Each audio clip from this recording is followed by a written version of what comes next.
What is up, everyone? Welcome to how to draw hair in a ponytail. There are essentially 3 easy steps that we'll go through. So the first step is the head shape, and this is the most important step. If you don't draw the head shape correctly, then drawing the hair on it will be very challenging. Learning how to draw in 3D space is really important, so using the head shape to learn that step in the process is a very good idea. So if you haven't learned how to draw the head shape, I would recommend taking time to learn how to draw the head shape at multiple angles first. I have a free set of worksheets and a tutorial on the site that will be linked in the description that will walk you through the stages of constructing the head, and going through that process of learning how to construct the head will help you with everything in terms of drawing hair and drawing portraits. So take time to learn the head shape first and then add hair. Once you know how to draw the head shape, we can move on to step number 2, which is drawing the basic shapes of the hairstyle. So first we start with the cap of the hair. It's basically the roots of the hair. Make sure not to draw it flat with the head. So a big mistake that a lot of beginners make is that they draw hair way too flat. They don't give it enough volume. That's why we want to start with these basic shapes so that we can create volume from the beginning and then start adding in details.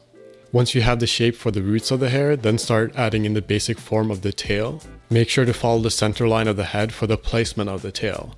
If the head is facing perfectly forward, the tail goes in the middle. But as the head turns, the placement is based on the center line of the head. This is why it's really important to understand how to draw the head first, because the placement of the ponytail will be very challenging if you don't understand how things will be placed in a 3D environment. Now that we have the basic shapes in place, the basic guidelines, now we can draw in these specific lines. So this second example is with these specific lines. This is the final step in the process, is drawing in these hairlines. Follow the flow of the hair. So the cap of the hair, the roots will go back towards the tail, and then the tail will come back down. So make sure that lines follow the flow of the hair.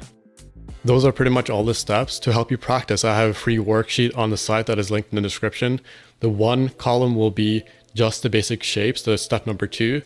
And then on the second column, you'll have step number 3. So this will help you practice. Just go over the side, print out the worksheet. And then if you want to practice how to draw the head, the worksheets are also on the site.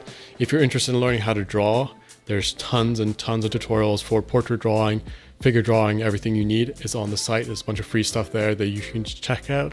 And if this was of value to you, consider subscribing and following, or you can also check out the website. Make sure to sign up for the mailing list while you're there, because that's the best way for us to stay in touch. And that's it. That's all I have to say for this tutorial. Thanks so much for checking this out. I'll see you guys in the next one. Bye.